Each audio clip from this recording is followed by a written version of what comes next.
ఇరాన్పై దాడులు చేస్తున్న ఇజ్రాయెల్కు మద్దతుగా అమెరికా సైనిక చర్యకు దిగకూడదని రష్యా సూచించింది. అది ప్రమాదకరమైన ప్రతికూల పరిస్థితులకు దారితీస్తుందని హెచ్చరించింది. ఐడిఎఫ్ దాడులను రష్యా, చైనాలు తీవ్రంగా ఖండించాయి. యుఎన్ చార్టర్తో పాటు అంతర్జాతీయ చట్టాల ఉల్లంఘనే అని పేర్కొన్నాయి. మరోవైపు సమస్య పరిష్కారానికి ఇరాన్, ఇజ్రాయెల్ మధ్య మధ్యవర్తిత్వానికి మాస్కో సంసిద్ధత వ్యక్తం చేసింది. ఇరాన్పై అమెరికా సైనిక చర్యకు దిగకూడదని రష్యా హెచ్చరించింది. టెహ్రాన్తో జరుగుతున్న యుద్ధంలో ఇజ్రాయెల్కు మద్దతుగా అమెరికా ప్రవేశించనుందనే ప్రచారం నేపథ్యంలో మాస్కో ఈ మేరకు స్పందించింది. ప్రస్తుత పరిస్థితుల్లో అమెరికా మిలిటరీ జోక్యం ఏమాత్రం మంచిది కాదని పేర్కొంది. అది ఊహించని ప్రమాదకరమైన ప్రతికూల పరిణామాలకు దారితీసే అత్యంత ప్రమాదకరమైన చర్య అని రష్యా విదేశాంగ శాఖ అధికార ప్రతినిధి అంతర్జాతీయ మీడియాతో అన్నారు. ఇరాన్ అణుకేంద్రాలపై ఇజ్రాయెల్ దాడులతో యావత్ ప్రపంచం విపత్తుకు మిల్లీమీటర్ దూరంలో ఉందన్నారు. ఈ విషయంలో అంతర్జాతీయ సమాజం ఎందుకు స్పందించడం లేదని ప్రశ్నించారు.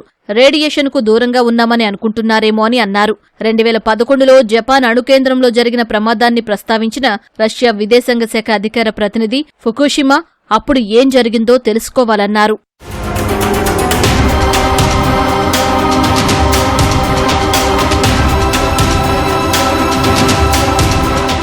అంతకుముందు ఇరాన్పై ఇజ్రాయెల్ దాడులను రష్యా, చైనాలు తీవ్రంగా ఖండించాయి. ఇజ్రాయెల్ దాడులను యుఎన్ చార్టర్, అంతర్జాతీయ చట్టాల ఉల్లంఘనగా పేర్కొన్నాయి. గత వారం ఇరాన్ అణుకేంద్రాలతో పాటు క్షిపణి, మిలిటరీ స్థావరాలే లక్ష్యంగా ఆపరేషన్ రైజింగ్ లయన్ పేరుతో ఇజ్రాయెల్ దాడులు జరిపింది. ఆ తర్వాత టెహ్రాన్ కూడా ప్రతీకార దాడులు నిర్వహించింది. ఈ నేపథ్యంలో రష్యా అధ్యక్షుడు వ్లాదిమిర్ పుతిన్ చైనా అధ్యక్షుడు జిన్పింగ్తో ఫోన్లో మాట్లాడారు. గంటసేపు జరిగిన సంభాషణ సందర్భంగా ఇరాన్కు సంబంధించిన సమాచారం పంచుకునేలా సంబంధిత తమ సంస్థలకు ఆదేశాలు ఇవ్వాలని ఇరువురు నేతలు అంగీకరించినట్లు క్రెమ్లిన్ విదేశాంగ శాఖ ప్రతినిధి తెలిపారు. బుధవారం యుఏఈ అధ్యక్షుడు మొహమ్మద్ బిన్ జాయెద్ అల్ నహ్యాన్తో పుతిన్ ఫోన్లో మాట్లాడారు. ఇజ్రాయెల్, ఇరాన్ వెంటనే దాడులు ఆపాలని కోరారు. టెహ్రాన్ అణు కార్యక్రమం సమస్య పరిష్కారానికి రాజకీయ, దౌత్యపరమైన ప్రయత్నాలు ముమ్మరం చేయాలని ఇరువురు నేతలు సూచించారు.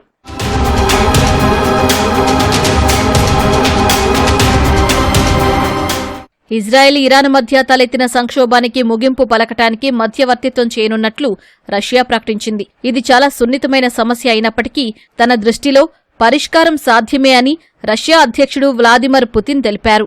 అంతర్జాతీయ వార్తా సంస్థలకు చెందిన సీనియర్ ప్రతినిధులతో మాట్లాడుతూ ఆయన ఈ వ్యాఖ్యలు చేశారు. ఇజ్రాయెల్ భద్రతాపరమైన ఆందోళనలు తగ్గించే విధంగా ఇరాన్ తమ అణు కార్యక్రమాలను శాంతియుత ప్రయోజనాల కోసమే అనుమతించే పరిష్కార ప్రణాళికపై చర్చించేందుకు రష్యా మధ్యవర్తిత్వం చేస్తుందన్నారు. మాస్కో ప్రతిపాదనను ఇజ్రాయెల్, ఇరాన్, అమెరికాతో పంచుకున్నట్లు పుతిన్ తెలిపారు. దీనిపై ఇరాన్, ఇజ్రాయెల్ మాత్రమే నిర్ణయం తీసుకోవాల్సి ఉంటుందన్నారు. మరోవైపు పుతిన్ ప్రతిపాదనపై అమెరికా అధ్యక్షుడు ట్రంప్ స్పందించారు. ఉక్రెయిన్తో సంక్షోభ పరిష్కారంపై దృష్టి సారించాలని పుతిన్కు సూచించారు.